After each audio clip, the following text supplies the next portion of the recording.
So this week we have a really important task, and that's to consider research ethics. And research ethics go both ways, right? A lot of people think that research ethics are protecting participants, and that's primary. That's our primary role, is to really inform people about what research they're signing up for, and then making sure that we're clear in what the expectations are and that their participation is voluntary and not coerced.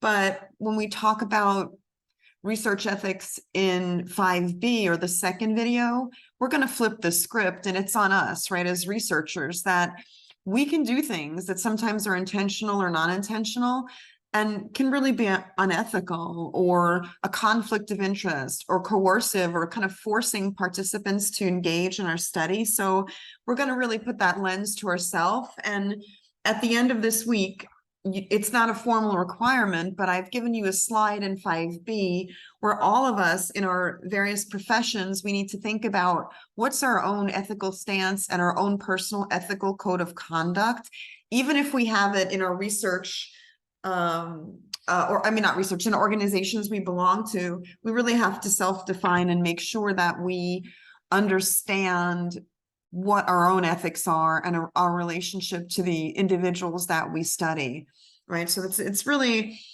kind of profound, and we've developed some protections, but we're going to walk through this slide presentation. You're going to see some of the huge atrocities and offenses and ways that research was conducted. And I hate to use the word a study, because many times people were not invited as participants. They were kind of experimented upon. So we're going to go through some of the things that you might have heard of that led the way for a whole wave of ethical codes that we now follow to try to reduce the amount of harm and increase the amount of knowledge, and decrease the amount of force that we give to people when we want them to participate in our studies. So there are many ethics encompasses many things, right? It's a philosophy, and the main part of ethics with human subjects is not to harm people, right? Do no harm.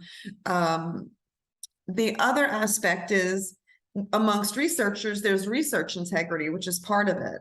So there's ethics with human subjects. We have ethics where we don't plagiarize, steal, or falsify data. If you remember the researcher looking at plaques and tangles, and looking at gaps or vacuoles or spaces in the brain with Alzheimer's disease, kind of shaded in some of those areas and made them a little bit more prominent. So, right, falsifying, kind of fudging, right, work, or changing mathematical results, that kind of thing. And then there's just, thinking back to snake oil, there's just pseudoscience. So there's research or studies that are created with an absence of ethics, maybe for selling or for some other good to persuade people. So we'll talk about all these three types. So you know this, right? Now we'll talk about these and I'll define them, but we have, in the US, we call them institutional review boards. They come from the federal common law or common rule. So you've heard that, you might have heard that, you might have heard, I need an IRB review, a certificate of confidentiality. You might have heard, in many parts of the world, they have ethics panels. So at your hospital, you may have to go up again in front of the ethics panel before you begin a study. So these rules and regulations that we take for granted were not always there. And again, they came about, unfortunately, they weren't proactive, they were kind of retroactive. And they followed some of these examples that were just horrific, right? So we have to understand what was going on, and then why these boards and these codes and these ethics came about. So initially, and when we talk about Nazi Germany and the Holocaust, and we talk about all the groups that were experimented upon, and I want to tell you that some people can't access that clip. It's a private clip now, so I gave you an alternative article to look at, but this particular event led to the Nuremberg trial, which led to a Nuremberg Code. And the Nuremberg Code began this idea that you can't experiment on people without their consent. You can't do forced experimentation without consent. And that occurred in 1947. So through this event and through finding out involuntary experimentation, codes were set in place to ideally prevent experimentation by people on people without consent. But we also have Tuskegee. Now, many people have heard of the Tuskegee syphilis study, and I want you to think about us calling this a study, right? A study, when I tell you, oh, I'm part of a research study, it implies that I have informed consent, that I'm aware of the risks, that I know the procedures. The men in this study were not aware that they were aware that they were participating in an event. It was something about health, and they knew they were being quote unquote treated or engaged with health professionals. So think about it. Was that a study? What happened was now look at the time range as well. This is a long period of time. From 1932 until 1972, the U.S. Public Health Service, which is a part of our government, studied the effects of untreated syphilis in Black men in Alabama. So these men had syphilis, and during the course of this event, right, in the next step, they developed through the many years of the study, penicillin. And we know that penicillin could have halted syphilis and stopped syphilis or treated syphilis within these men, but it was not offered, and the study continued. And think about the enormity of that in many, many ways. That syphilis treatment could have helped these men and prevented the impact of syphilis amongst people. Many of the men went blind. They had I'm thinking of dementia, but it's not dementia. It's a form of dementia, but had altered states of consciousness, right? Other physical illnesses.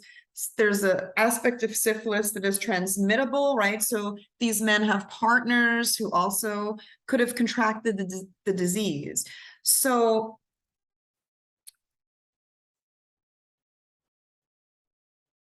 right, it's amazing that this was allowed to continue under the auspices of what we call a study.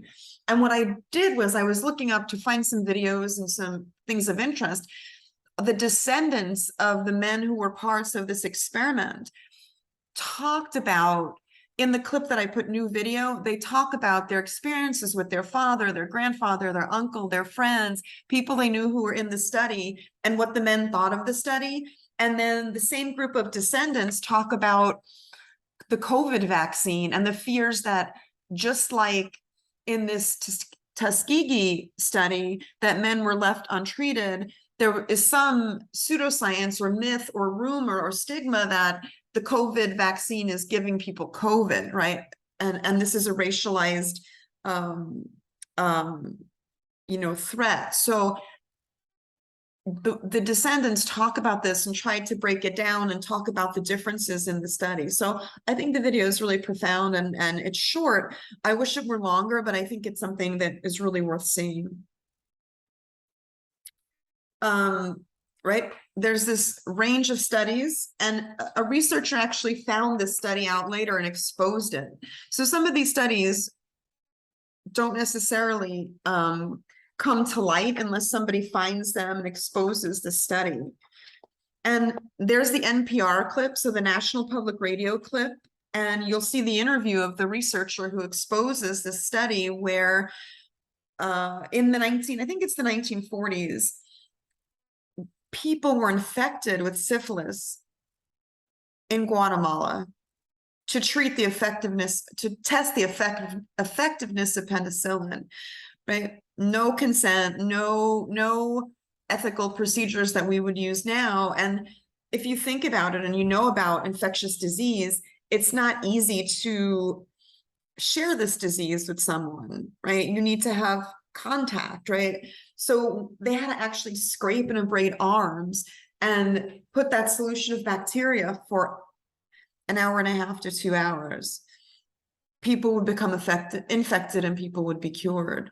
So again, another experiment, another quote unquote study done at the auspices of a governmental entity without those ethical protections. And something a little bit more recent, but to give you this idea that these studies that have huge ethical issues and concerns and violations, right? Violating ethical codes, they're not archaic and they're not in the past. There's a study in 2006 to 2009, and we could find many, many more, but these are examples. So sociologists went and they looked at Facebook and they pulled undergraduate profiles. They pulled data that was public, and it included many things, you know, people's gender, their race, probably ethnicity, their friend group, their tastes.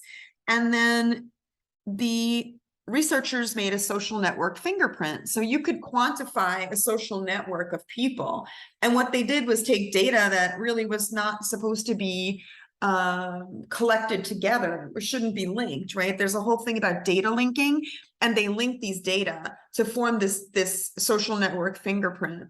So these kind of studies are going on all the time. I mean, when I was getting my MPH, we heard rumors of a researcher who was sanctioned for letting people who are HIV positive continue to be positive without any protections or protocols. So I don't want you to think that these studies that really were huge ethical violations just happened in the past. These studies, and every study, needs to be reviewed, and that's why we do it, so we don't have this potential of these violations.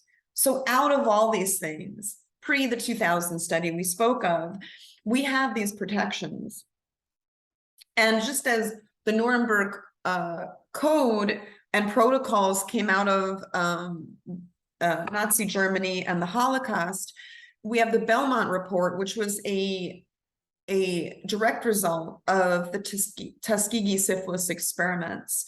So they had a commission, and people sat down and developed what we now use with our institutional review boards and our ethics panels.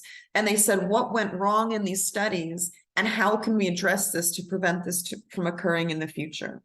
So therefore, any research that involves human subjects. And there's several like underpinning or major concepts that occur.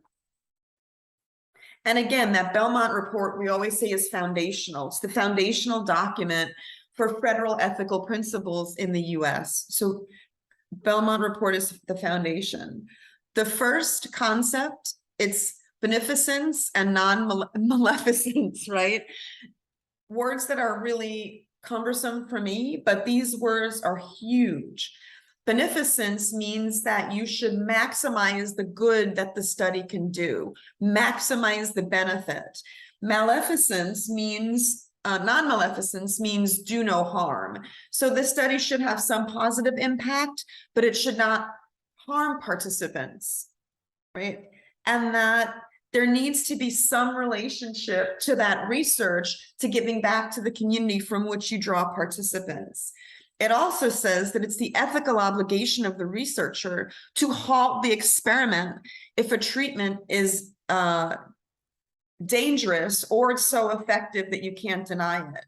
And this happens many times. So you're testing a drug, let's say for cancer, a particular kind of cancer, and you realize that the treatment group has such a high rate of recovery or a slow progression of disease that you halt the clinical trial and you give that medication to everybody. This is beneficence, right? This idea that the research is not done for the sake of the researcher, it's done to improve the health and the lived condition of those individuals who are in the study and those individuals who may have that similar disease. Do researchers always stop a clinical trial or study when the results are so effective? Maybe not, right? If they're so dangerous, the IRB records deaths and severe harm. But if you're a researcher and you see severe harm, you need to stop your study, right? And it's that the oversight of the IRB that requires us to check in to make sure that we are not doing these things. What is autonomy? The way that I think of autonomy, here it says participation should be voluntary. It is participation by choice. I choose to participate in your study. Now that sounds super simple, right? Of course, people volunteer, they say yes, they sign the consent form, but there's many ways that choice can be coerced. There are many ways that people may not know the physical or psychological harm, and people may not know what they're getting into, right? So let me give you some examples of the last point, coercion or incentives too tempting. I worked in a medical center, and the population we worked with were of low socioeconomic status, right? People didn't have money, they were quite poor. If you give someone $50 or a gift card that's $25, or you give them access to physicians during the study, is that too powerful? Is that going to make someone participate? Or if I feel as a patient, people would ask me when I would enroll them in a study, do I have to be in this diabetes study? Like, I don't know if I want to be in the study. I'm curious about it, but if I'm not in the study, can I still be in clinic? Can I still go to the faculty practice? So is there a power differential where the individual feels like some subtle pressure, maybe, or some overt pressure, that if they don't participate in your study, they're going to lose benefits? So maybe I won't get to see the physician I like, or maybe I won't get to attend that lecture, or maybe there's some sanction that I'll get. So this is not force, like pushing someone to do something physically. There's a psychological component. Or, if you like the recruiter, oh yeah, oh, Teresa's great, and I know she's great, so she's asking me to go in the study, I think I'll do it. The person is, kind of maybe feeling some coercion, so we really need to think about that those subtle ways we coerce people into research. And then justice. This is something hard to assess. We often say, how do we pick people to participate in research? Who participates in research? And if that group is somewhat vulnerable, is that group really benefiting from the research? So how are we including groups, right? We're not doing clinical studies on groups. Like, we used to have people who were homeless, who were experiencing homelessness, who would volunteer for studies because they would also receive food and lodging or a place to stay. So we're doing research on these individuals who are experiencing homelessness, but are they really getting the benefit? They're bearing the burden of the study, but are they really getting the benefit of the research findings that we found, right? Think about that. Who is bearing the cost of the research, and then who is benefiting from the results of it? And are they the same groups? And is that equitable, right? Equity, equity, equity. And we're going to talk a little bit about privacy and confidentiality and all those things that we tend to kind of lump together, but they're quite different.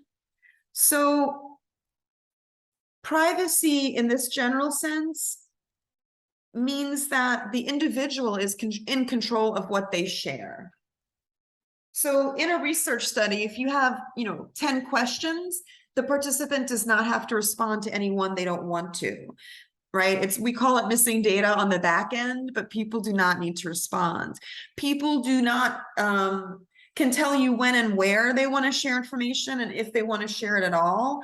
And we know that we live in a culture where we have AI, right? Artificial intelligence linking us through like social media, we're tracked in our grocery store, right? So there are a lot of data out there, but this principle of privacy means that we as a research subject or participant are in control of the information or the data that we share.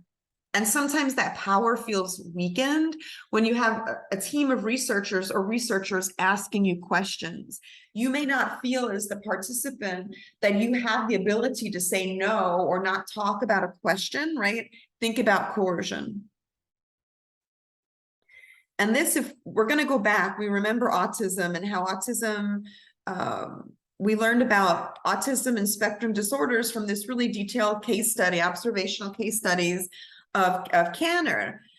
But Kanner had an issue with privacy. So he studied the 11 children, defined them. Think about this. First name and last initial, birth date, right? We're getting all these what we call identifiers, and then donations from families with the same last names in that town. So there's a phone book, there's a directory of names, there's a list of first name, last initial, and these children were identified by journalists, right? This is what we call in, everyday language, it's a nightmare. You do not want your participants who you guarantee at least privacy, you do not want them found out and their information and data exposed by anyone, whether it be a court, whether it be a journalist. You're assuring them something and that is being denied. So check out the story. It's a really, really good story if you're interested to see kind of what happened. Now, these two terms people throw around all the time, and I sat on the IRB in my past institution, and it's really important that we know the difference, right? So there's two types of data. There are data that are confidential, and there are data that are anonymous. When you know someone's identity, but you change the name to a pseudonym or change the name to a number, it is confidential because you have that person's name somewhere.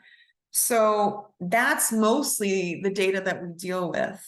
Anonymous means that you cannot link the participant to any data. So you don't have their name, you don't have their information.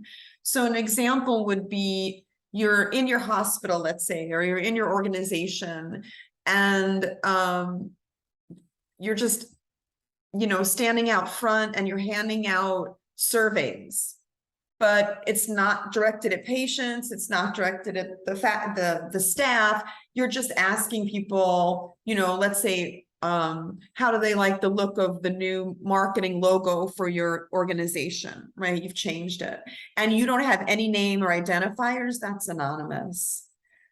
If you do that in the cafeteria for faculty or for staff, and you know who they are, it's confidential, right? So think about, can you identify the person?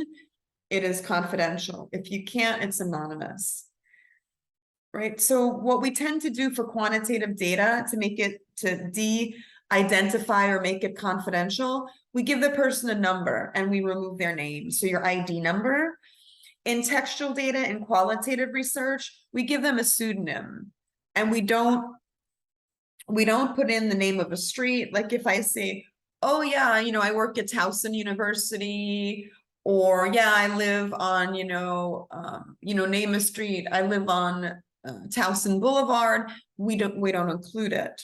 And what I do for qualitative research is I let people pick their own pseudonym, because in life we don't pick our name, but you can pick a name for yourself, what we would call you in a qualitative research study, but it isn't your name. It can't be close, right? So Mary can't pick Maria, right? We don't want to go so close that it's identifiable. Oh, sorry. Now, there are times when you might have to go in undercover, right? Quote unquote. Because there are situations where if you identify yourself, you might not get the truth about what's going on in a setting. So I'll give you an example. If I go in, many of my colleagues will say, oh, my mother, my father, my family member needs to go into skilled care. You're a gerontologist. Can you go with me? Right now, I'm not doing a study, but I want you to see the example. So I go with them as just a friend and I kind of see the facility. If I go in there as, Dr. Weil, social gerontologist, they're going to show me a whole other way of being, right? I'm going to see a much different environment. And just as you all, if you go into a medical setting or a professional setting in your professional role, you're going to be treated differently than if you go in as just everyday human, right? So sometimes people do go undercover. And the example I'll give you is, it's very early. It's Irving Goffman, and it it was a book called Asylums, which was an outdated term now, but it was used at the time for psychiatric treatment facilities. And he wanted to go in and study how patients were treated by the staff, right? What was the way that people with mental illness and mental health conditions were treated? And he thought, first I'll go in as, as a PhD and they'll show me things. And they showed him the sanitized view of what the treatment was like. And he said, okay, I'm going to go in deceptively. He went in posing as the activities director, right? And people say, well, why? He had keys to every room in that building as part of his role. And he saw things in the way that patients were treated that he never would have seen if he was the PhD or the doctor versus the recreation or activity specialist who went in and kind of witnessed and observed.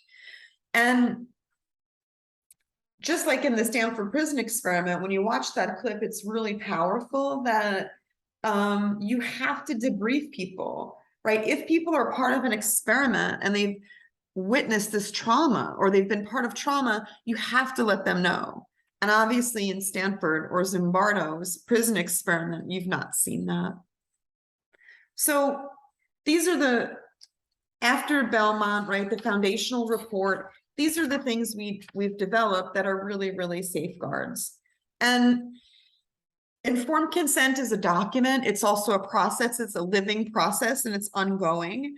You tell people what's the purpose, duration, procedures, and activities you need to do. What are the risks they can expect? What are the benefits, the beneficence of it? If they don't want the procedure, what is an option? How will you maintain the confidentiality and how will you store their data? Is there, and there is, but who can they contact if there's a problem with the study at your institution that's not the researcher? And you have to state that they can withdraw from the study at any time without any negative impact to any services or treatment they might receive otherwise, right? So this needs to be clearly laid out in sections on a consent form. And the more intense the level of research,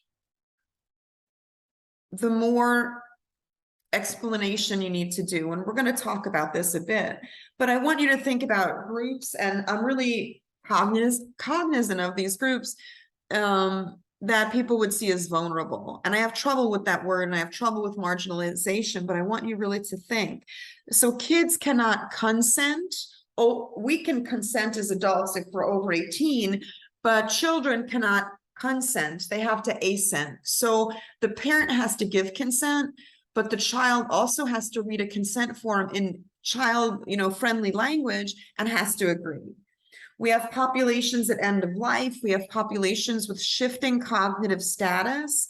And we have to understand how can we assess that these groups are capable of consent, because IRB consent is different than consent for medical procedures. And I know you're health professionals, but those two things are quite different.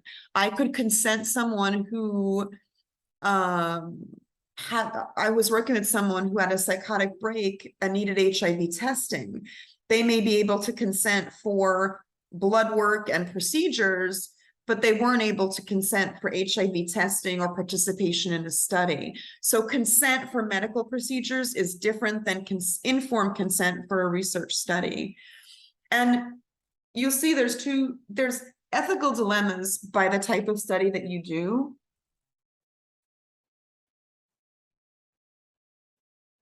And with qualitative studies, I mean, think about it, right? You're getting a lot of data and a lot of information from people, and the better you are as an interviewer, the more info you're getting.